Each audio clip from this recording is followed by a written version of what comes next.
अस्सलाम वालेकुम रहमतुल्लाहि व बरकातुहू। क्या हाल है आप सबके? आई होप आप सब ठीक ठाक होंगे और रमज़ान बहुत अच्छा जा रहा होगा आप सबका। दुआ है कि अल्लाह ताला इस रमज़ान हम सबको अपनी रहमतों और बरकतों के साए में रखे और हमारे तमाम गुनाह कबीरा और सगीरा को माफ़ फरमाए। सो जनाब, welcome back to my channel और मेरी तरफ़ से तमाम मेरे न्यू सब्सक्राइबर्स को खुशामदीद। आई होप आपको हमारे साथ रहकर अच्छा लगेगा। मेरा कंटेंट फैमिली कंटेंट होता है, कुछ अपनी एक्टिविटीज़, कुछ बच्चों की एक्टिविटीज़, कुछ कुकिंग वीडियोस और कुछ नेचर की वीडियोस बनाना मुझे बहुत पसंद है।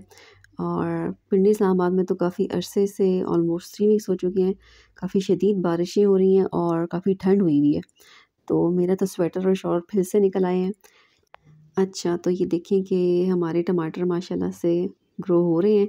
और ये हमारा जो प्लांटर था, मैंने लास्ट वीडियो में आपको बताया था कि ये मेरे अम्मी अब्बू ने मिलकर बनाया था। ये होममेड प्लांटर, बॉटल्स को रिसाइकिल करके और टमाटरों के बीजों से ये प्लांट्स निकले थे। और अब माशाल्लाह से ये हाफ वे तक तो पहुंच चुके हैं और इंशाल्लाह जब ये रेड हो जाएंगे, फुली पक जाएंगे, फिर भी मैं आपको दिखाऊंगी। और अम्मी अब्बू तो क्योंकि रमज़ान में उम्रा के लिए गए हुए हैं, सो उनके पीछे लुक आफ्टर जो है वो मैं ही करती हूँ, या बच्चे जो हैं प्लांट्स को पानी देते हैं। लेकिन हाँ, बारिशें क्योंकि इतनी ज़्यादा हो रही है तो हमें तो पानी देने का मौका ही नहीं मिल रहा। और फिर उल्टा जो फ्लावर्स वगैरह निकले हैं सारे के सारे, और काफ़ी सारे जो हैं उसमें जो बारिशों ने ऑलमोस्ट उनको तबाह बर्बाद ही कर दिया है। क्योंकि ये छोटी-छोटी पनीरियाँ होती हैं ना, जो हमने लगाई थी और फिर उसपे फ्लावर्स निकले। सो इनकी बड़ी वीक स्टेम्स होती हैं और बारिशें इतनी तेज़ हुई हैं कि बेचारे सारे प्लांट्स जो है ना वो डैमेज हो गए हैं। सिवाय कुछ ये कि जो बड़े प्लांट्स हैं, जो फ्रूट के प्लांट्स हैं, वो माशाल्लाह सही हैं। लेकिन बच्चे ये कह रहे थे कि मम्मा हमारे प्लांट्स बारिशों से ख़राब हो रहे हैं। मैंने कहा बेटा इट्स ओके, अब अल्लाह ताला की तरफ से बारिशें रहमत होती हैं, तो कोई बात नहीं, इंशाल्लाह नए फ्लावर्स निकल आएँगे। और यहाँ पर ये हैं जी हमारे समीर अहमद साहब, जो कि मुझे अखरोट तोड़ के दे रहे हैं और माशाल्लाह से किचन के काम में काफ़ी हेल्प करता है मेरी।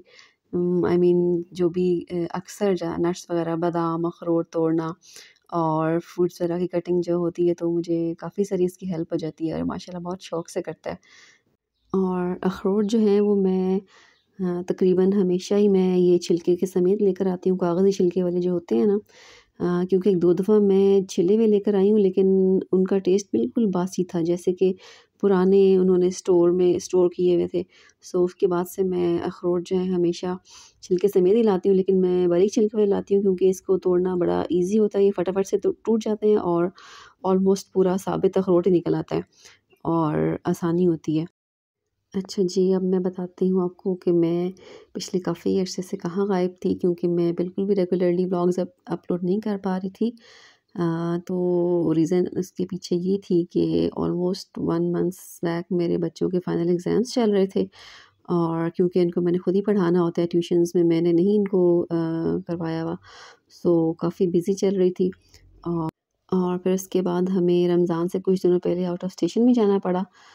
इमरजेंसी में हमें लाहौर जाना पड़ा, मेरी कज़न का निकाह था। सो फिर हमने वो अटेंड किया और थोड़ा-सा एन्जॉय किया, लाहौर घूमा-फिरा। सो फिर हम वापस आए तो बस रमज़ान नेक्स्ट डे से रमज़ान स्टार्ट था। सो मैं कोई ख़ास रमज़ान की प्रिपरेशंस भी नहीं कर पाई।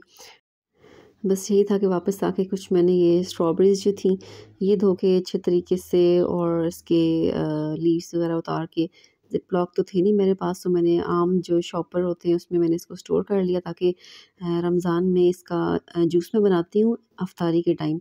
अफ्तारी में जस्ट थोड़ा-सा काला नमक और थोड़ी-सी शुगर ऐड करके आप इसको ब्लेंडर में पानी डाल के ब्लेंड करें तो बहुत मज़े का इसका जूस बन जाता है। बहुत ही रिफ्रेशिंग होता है। सो बस मैंने जस्ट ये स्ट्रॉबेरीज़ स्टोर की थी और बस ये नट्स वगैरह बच्चों से निकलवाए थे ताकि फ्रूट चाट में मैं डालती होती हूँ नट्स, बड़ा मज़े का लगता है। और उसके अलावा मैंने बनाए थे स्प्रिंग रोल्स और उसकी भी मैं इंशाल्लाह वीडियो नेक्स्ट व्लॉग में अपलोड करूँगी। सो बस मेरी ये मुख्तसर सी रमज़ान प्रिपरेशंस थी। स्ट्रॉबेरीज़ तो आपको पता है आती ही बहुत थोड़े से अरसे के लिए हैं। सो इससे पहले ही मैं एक बैच स्ट्रॉबेरीज़ का इस तरीके से फ्रीज़ कर चुकी हूँ ताकि गर्मियों में ना मैं मिल्क शेक बनाकर पी सकूँ। अच्छा जी, तो यहाँ पर हम लोग बना रहे थे बिस्किट्स। अभी यहाँ से आगे की जो वीडियो है ना, वो ऑलमोस्ट इनके एग्ज़ाम से पहले की है, तकरीबन 1 महीने पहले की है। सो यहाँ पर हम बिस्किट्स बना रहे थे, कुकीज़ बच्चों को बहुत पसंद होते हैं। सो होममेड कुकीज़ का तो कोई मुकाबला ही नहीं है, टेस्ट में भी और हेल्दी भी होते हैं। सो इसकी मुझे मेकिंग की वीडियो रिकॉर्ड करना बिल्कुल ज़हन से निकल गया।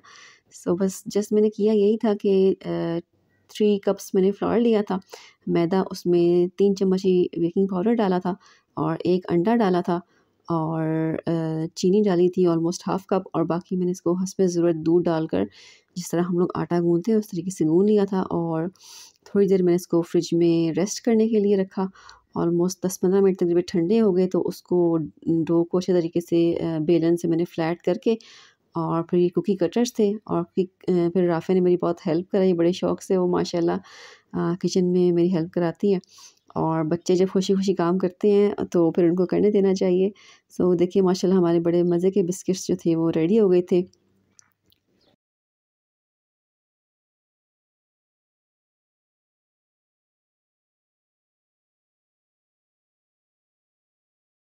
और यहाँ पर आपको बच्चों की बैग्स और बुक्स वग़ैरह नज़र आ रही होंगी। सो क्योंकि फुल पढ़ाई सीज़न चल रहा था, तो मैंने कहा चलो थोड़ी-सी ब्रेक हो जाएगी इसी बहाने। और मेरा तो ये बिलीफ़ है कि हमें बच्चों को स्टडीज़ के साथ-साथ थोड़ा-सा घर की एक्टिविटीज़ में भी इन्वॉल्व करना चाहिए। चाहे वो कुकिंग हो, क्लीनिंग हो डिश वॉशिंग हो, कुछ भी हो जिसमें उनका इंटरेस्ट हो, जो बच्चे जितना खुशी से काम कर सकें। तो उनको थोड़ा-थोड़ा सा एक्सपोज़र हमें देना चाहिए बच्चों को ताकि इससे बच्चों की क्रिएटिविटी जो है वो बढ़ती है और बच्चों की लर्निंग स्किल्स भी इम्प्रूव होती हैं। साथ-साथ ये कि मदर्स की हेल्प भी हो जाती है। अच्छा जी, रात का टाइम था तो फिर हम लोग बाहर आ गए क्योंकि वीकेंड भी था और वीकेंड में हम लोग का तो घर बैठना स्पेशली बच्चों का घर बैठना तो बहुत ही मुश्किल होता है। तो लाज़मी हम लोगों ने वीकेंड पे कहीं न कहीं बाहर जाना ही होता है। सो फिर हम लोग यहाँ पर मॉल में आ गए थे और यहाँ पर भी हम लोग आए हुए थे बर्गर लैब में। तो फिर हमने कहा चलो काफ़ी सारे और तो हमने जो आस-पास थे सारे ट्राई किए हुए हैं। सो यहाँ पर फर्स्ट टाइम हम लोग आए थे बर्गर लैब में और इसका इंटीरियर तो मुझे बहुत ही मज़े का लग रहा था। मैं तो फुल वीडियो बनाने में बिज़ी हुई थी। यहाँ पे समीर अहमद फिर से अपनी एक्साइटमेंट का इज़हार कर रहे हैं। और उसको पता नहीं था कि मैं ये वीडियो जो है व्लॉग में डाल दूँगी लेकिन अब चलो ख़ैर। और यहाँ पे अब बोरियत ख़त्म करने के लिए हम लोग खेल रहे थे यस्सू पंजू और आपको याद होगा कि जो मदर्स होंगी मेरी एज की कि हम लोग बचपन में हम लोग ये बिल्कुल ऐसे सिंपल-सिंपल से गेम्स हुआ करती थी जो हम लोग खेलते थे और हमारे इन्हीं में एन्जॉयमेंट होती थी। कोई मोबाइल्स वग़ैरह और कोई लैपटॉप और टीवी का भी उस ज़माने में इतना वो नहीं होता था जस्ट कुछ एक लिमिटेड टाइम के लिए टीवी पे कार्टून्स आते होते थे। सो आज तो मैंने आपसे बहुत सी दिल की बातें कर ली और वीडियो अच्छी लगी तो लाइक एंड शेयर ज़रूर कर दीजिएगा और दुआओं में याद रखिएगा। अल्लाह हाफ़िज़।